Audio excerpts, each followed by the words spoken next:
என் இனிய அன்பு உள்ளங்களே, உங்கள் அனைவருக்கும் என் அன்பான வணக்கம். சிக்க மனமில்லை நாவல் பகுதி 15. வாங்க தொடர்ந்து கதையை கேட்கலாம். யாழினி மாடி இறங்கி வரும்போது ஒரு வேலைக்கார பெண்மணி அவளது பெட்டியை தூக்கி கொண்டு மாடி ஏற வருகிறார். யாழினி விழிகள் ஹாலில் யாராவது இருக்கிறார்களா என்று பார்த்தது. ஒருவரும் இல்லை. அக்கா நில்லுங்க. அவரை தடுத்தவள் வேகமாக இறங்கி வந்து அவரிடம் இருந்து பெட்டியை வாங்கி கொண்டாள். நீங்க போங்க. இல்லம்மா, நான் கொண்டு வந்து வைக்கிறேன். இல்லக்கா, ரூம்ல என்னுடைய கொஞ்சம் திங்ஸ் இருக்கு, அத நீங்க எடுத்திருக்க மாட்டீங்க, நான் போய் எடுத்துக்கிறேன். இல்லம்மா, எல்லாத்தையும் எடுத்து வச்சுட்டேன், பவுடரு கிரீம் எல்லாத்தையும் எடுத்து வச்சுட்டேன். இல்லக்கா, என்னுடைய சில ட்ரெஸ் எல்லாம் வெளியே இருந்தது, அத நீங்க எடுத்திருக்க மாட்டீங்க. சில ட்ரெஸ் என்ற வார்த்தையை அவள் அழுத்தி கூற, ஓ அந்த ட்ரெஸ்ஸா, சரிம்மா, அது எதையும் நான் எடுத்து வைக்கல. ஆனா அப்படி எதுவும் வெளியே இருக்கலையே, பாத்ரூம்குள்ள இருந்தது. பாத்ரூம்குள்ளையா? அங்கேயும் எதையும் பார்த்த நினைவில்லை. நீங்க கவனிச்சிருக்க மாட்டீங்க, நான் போய் எடுத்துக்கிறேன், நீங்க போங்க. சரிம்மா என்று பெண்மணி நகர பெட்டியோடு தன் அறைக்கு வந்தவள் கதவை சாத்தி தாழிட்ட பின் பெட்டியை கொண்டு வந்து படுக்கையில் வைத்தாள். பெட்டி படுக்கை எல்லாத்தையும் எடுத்துட்டு உடனே மாடிக்கு போகணுமா? நான் ஏன் வரணும் என்று கேட்டவள் பெட்டியை திறந்து துணிகளை எல்லாம் வாரி படுக்கையில் போட்டாள். போட்டது மட்டுமா, மடித்து வைத்திருந்த அனைத்தையும் கலைத்தும் போட்டாள். என்று ஒரு பெருமூச்சு விட்டவள், இந்த துணியை எல்லாம் மடிச்சு வைக்கணும்னா விடிஞ்சிடும், எப்படி இருக்கிய ஐடியா என்று கேட்டு சிரித்தாள்.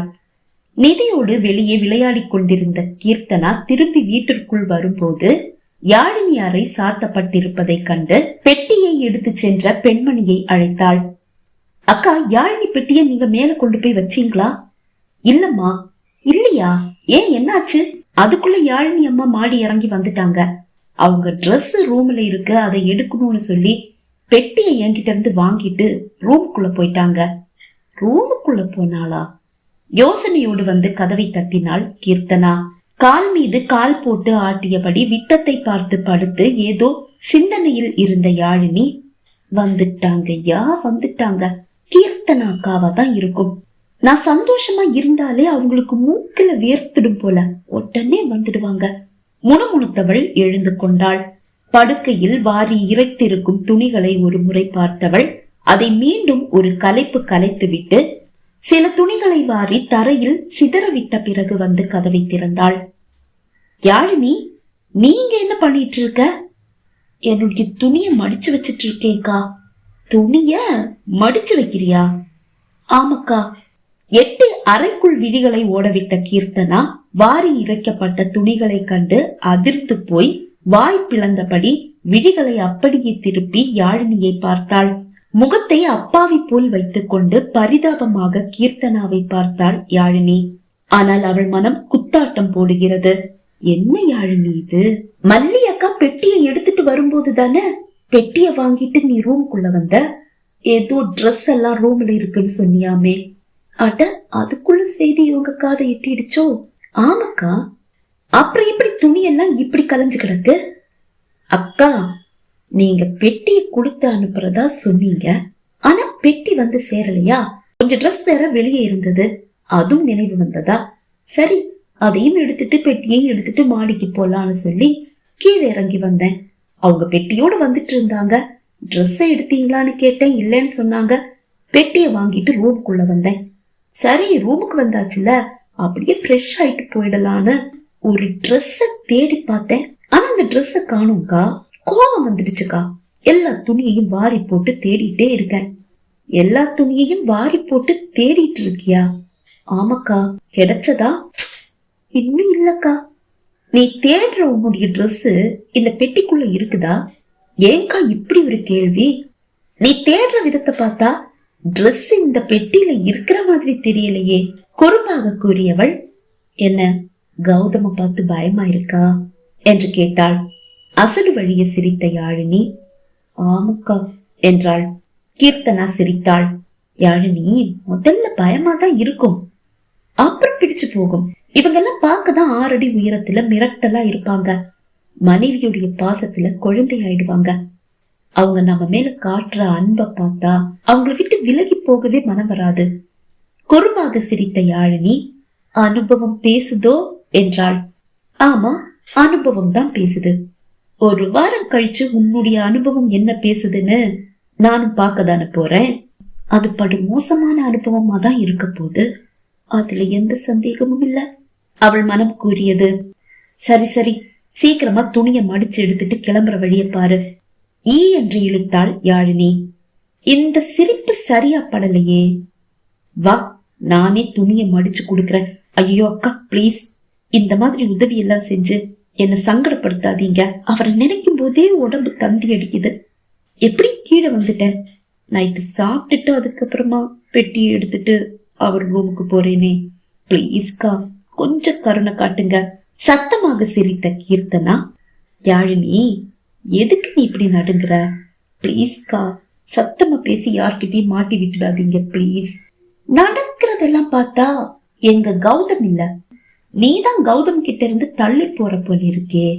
கீர்த்தனா கேட்க மாடி இறங்கி வந்த கௌதம், அண்ணி யாழினி என்ன பண்ணிட்டு இருக்கா, இன்னும் மேல வரல என்றான்.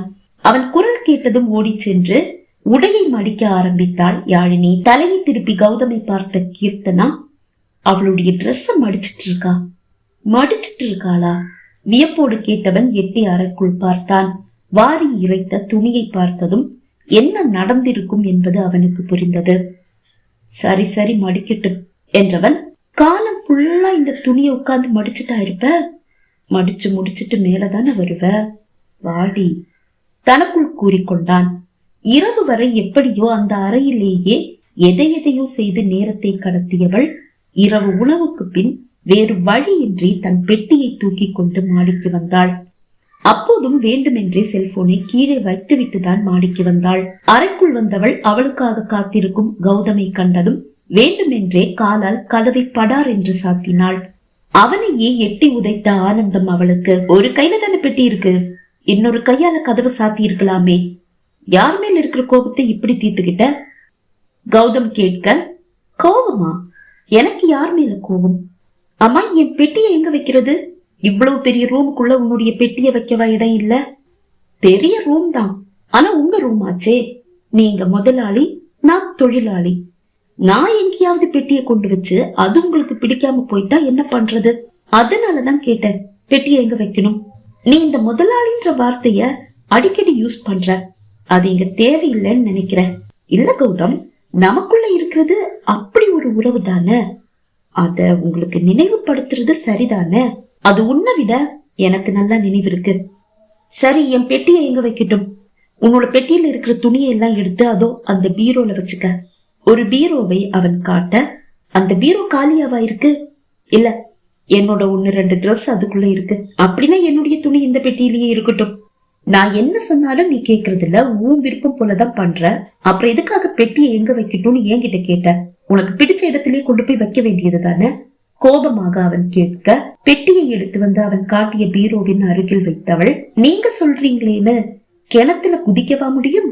காசு வாங்கினல, கிணத்துல குதிக்க சொன்னா குதிச்சுதான் ஆகணும். சாகர ஐடியா எல்லாம் எனக்கு இப்ப இல்ல என்று கூறியவள், ஐயோ என்னுடைய செல்ல எடுக்க மறந்துட்டேன். உன்னோட செல் தானே, அது இங்கதான் இருக்கு. இங்கயா? அது எப்படி இங்க வந்தது? நீ டீப்போ மேல வச்ச செல்ல நான் எடுத்துட்டு வந்துட்டேன். இந்த பேரை சொல்லி நீ நழுவிட கூடாது பாரு. நழுவுறதா? நான் எங்க உங்ககிட்ட இருந்து நழுவ போறேன்?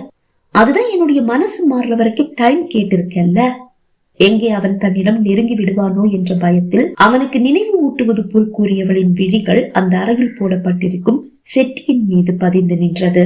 அப்பாடா, தூங்க வசதியான ஒரு இடம் கிடைச்சிடுச்சு.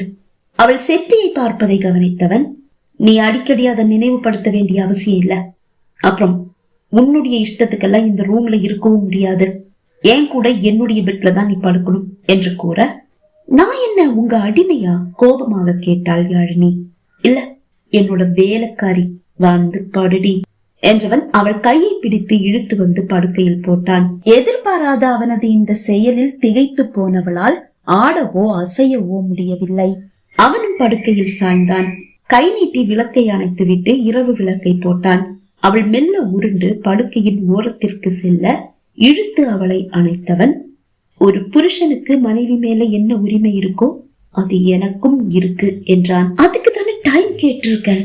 பேசாம படுக்கிறியா இல்ல அடுத்த கட்டத்துக்கு போகவா? அவள் இதயம் ஒரு முறை நின்று துடித்தது. அவள் மனம் மாறுகிறதோ இல்லையோ, கூடிய விரைவில் அவன் தன்னை தூக்கி சாப்பிட்டு விடுவான் என்று அவளுக்கு புரிந்தது. அவனது வலுவான புயங்களுக்குள் சிறைப்பட்டு கிடந்தவள் முதன்முறை அவனது உடலின் வாசனையை உணர்ந்தாள். அந்த வாசனை அவளை அவனிடம் ஈர்க்கிறது. அவள் நிலையே இப்படி இருக்கும் போது அவன் நிலை என்னவாக இருக்கும்? யாழினியின் இதய துடிப்பு மெல்ல உயர ஆரம்பித்தது. இவன் என்ன வீழ்த்துவானோ இல்லையோ, நான் இவன்கிட்ட வீழ்ந்துடுவன் போல இருக்கே. புருஷன்தான், விழுந்தாலும் தப்பில்லதான். அவன் என்ன தவிக்க விடுறதுலயே குறியா இருக்கானே, எப்படி விட முடியும்? ஆடாமல் அசையாமல் அவள் படுத்திருக்க அவள் உடலின் வாசனை கௌதமின் நாசியை துளைத்தேறியது. அது ஒரு காந்த சக்தி போல் அவனை அவளிடம் ஈர்த்து செல்ல மெல்ல அவன் மூக்கை அவள் கழுத்தில் பதித்து அவள் வாசனையை நுகர்ந்தான். அவள் இதயம் இன்னும் வேகமாக அடித்தது. என்ன சோப் யூஸ் பண்ற? வாசனை தூக்குது. அவளால் பேச முடியவில்லை. நாளிலிருந்து சோப்பே போட மாட்டேன் சாமி, தனக்குள் கூறிக்கொண்டதாக நினைத்து அவள் சத்தமாக கூறிவிட்டாள். என்ன மைண்ட் வாய்ஸ் எல்லாம் சத்தமா கேக்குது? சத்தமாக கூறிவிட்டோம் என்பது அப்போதுதான் அவளுக்கு புரிந்தது. நாவை கடித்துக் கொண்டாள். அவனது சூடான மூச்சுக்காற்று அவள் கழுத்தை தாண்டி கீழே இறங்கியது. அவனது இந்த செயல் அத்துமீறல் அவளுக்கு பிடித்திருந்தாலும் தான் அமைதியாக இருந்தால் நாளை தான் தான் வேதனைப்பட வேண்டும் என்று உரைக்க அவன் அணைப்பில் இருந்து விலக முயன்றாள். Okay, cool down. இந்த வாசனை வித்தியாசமா இருக்கு. சோப்போட வாசனையோட ஓ வாசனையும் சேர்ந்து ஒரு போதையை ஏத்தது. அவனது வார்த்தையில் காதல் தெரிக்கிறது. அது அவளையும் ஏதோ செய்கிறது. அவனது காதலை இரண்டாவது முறை உணர்ந்தாலும் பயம் சேர்ந்து அல்லவா தலை தூக்குகிறது. பிளீஸ், எனக்கு தூக்கம் வருது, ரொம்ப டயர்டா இருக்கு. ஓகே, நீ தூங்கு. தப்பித்தோம் பிழைத்தோம் என்று விழிகளை மூடிக்கொண்டாள் யாழினி. பகுதி 15 நிறைவடைந்தது. பகுதி 16 உங்களை சந்திக்கும் வரை விடை பெறுகிறேன். நன்றி, வணக்கம்.